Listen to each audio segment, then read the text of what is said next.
This past weekend saw The Rock go head-to-head with a Skyscraper in a movie the critics are calling Die Hard meets the Towering Inferno. To help celebrate this wannabe summer blockbuster, we're going back to the source to talk about the games that were inspired by the movie that inspired Skyscraper. Turn back now if you don't want to know what happens next, because today we're going to be spoiling the story and ending for 4 different Die Hard games. This is Game Over, the early years.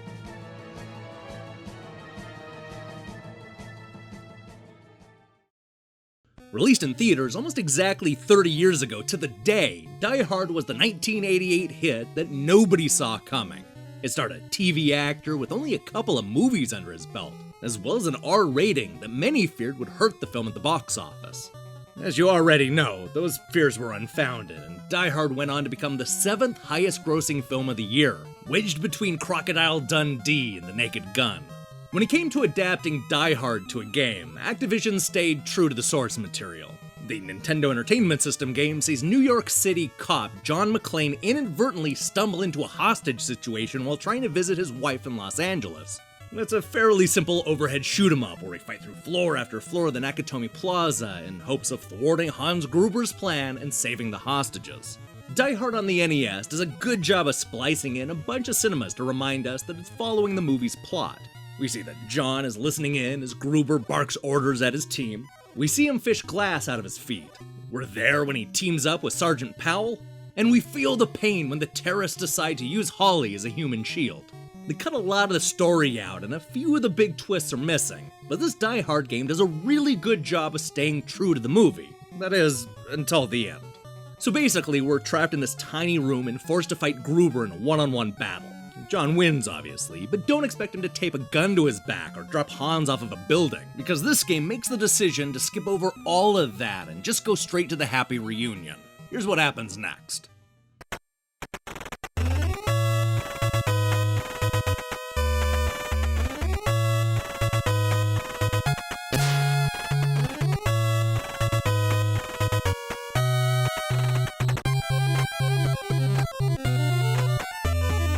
Now, it's worth noting that this is not the only ending in Die Hard. Depending on how you play, you can save Holly and let the crooks blow up the top of the building, save Holly and live happily ever after, or get this passive-aggressive comment from Al complaining that you didn't stop the terrorists in time. At no point does Hans Gruber get shot out of a window, which I have to admit is a little disappointing. 2 years before Activision released Die Hard in the United States, NEC had their own version on the PC engine.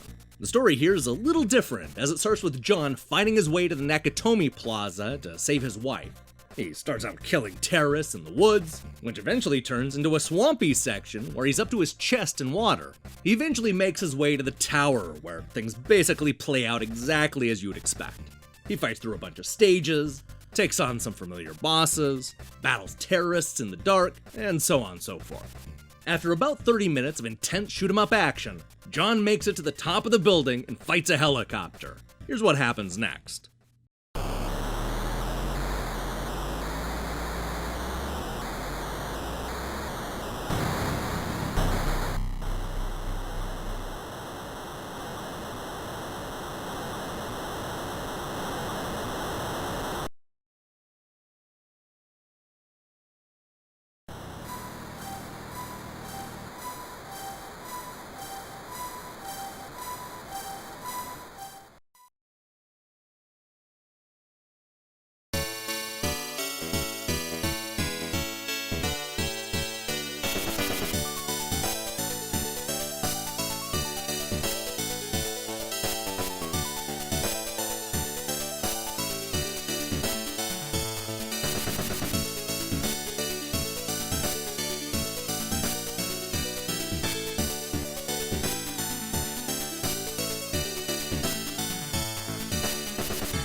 This is a sweet ending that focuses on images from the movie and the characters that we care about. Odd how the otherwise romantic finish is underscored by the obnoxiously sped up version of Ode to Joy. I'm not sure that's the direction I would have gone, but hey, at least it was in the public domain.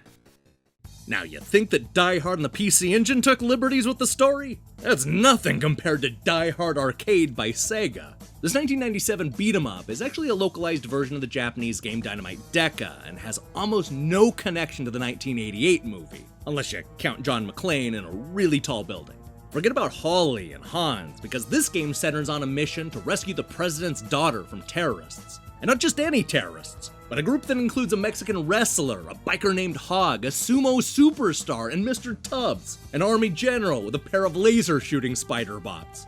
Like I said, the game has almost nothing to do with the movie. The funny little twist in this game is that the president's daughter hasn't actually been kidnapped, at least not in the traditional sense. This old dude spends most of the game shouting at people to find the girl, while unbeknownst to him, she hides in the very desk that he's sitting at. John eventually makes it to that room, which means that it's time to kick Grandpa's ass and save the girl. The good news is that John is able to shoot the guy dead. The bad news is that he somehow survives and carries the girl up to the roof, where we discover his samurai skills. John wins, and here's what happens next. Thank you!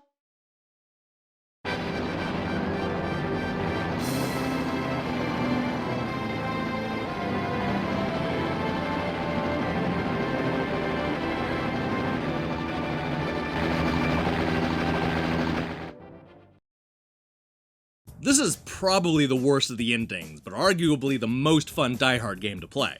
It's also disappointing because, once again, nobody falls off the building. Granted, Hans Gruber doesn't even show up in this game, but why is every Die Hard game avoiding this part of the movie? Developers couldn't wait to show the Joker fall in all those Batman games, so what's the deal?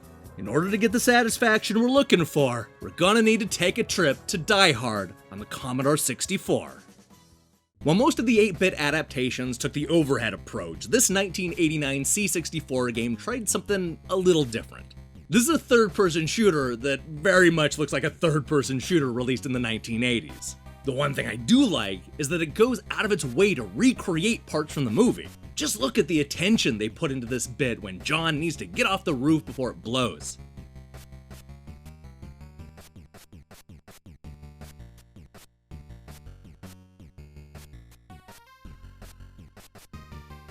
The game ends with a shockingly anticlimactic bit where our hero rushes towards Hans Gruber and immediately shoots him. It leads to the most accurate Die Hard ending you're likely to ever see. Here's what happens next.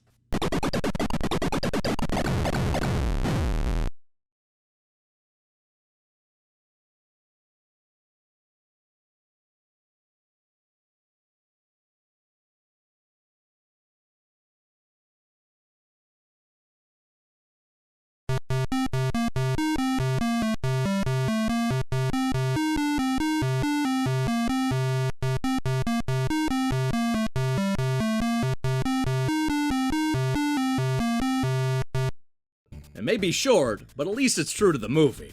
And I like the little musical jingle that plays for like 15 seconds while the credits roll. The truth is, I think all these endings, with the possible exception of Die Hard Arcade, are pretty good for a movie adaptation. They also do a good job of striking different emotions. Some play into the action, while others are ready to tug at your heartstrings, and annoy you with obnoxious versions of Beethoven. I guess they couldn't afford the license to Christmas in Hollis.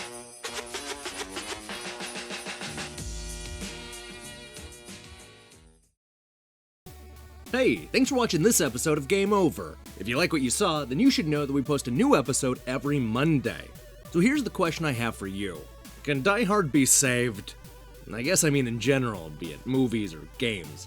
I don't know, it just seems like Bruce Willis is sleepwalking his way through these movies, and that last one was just unwatchable.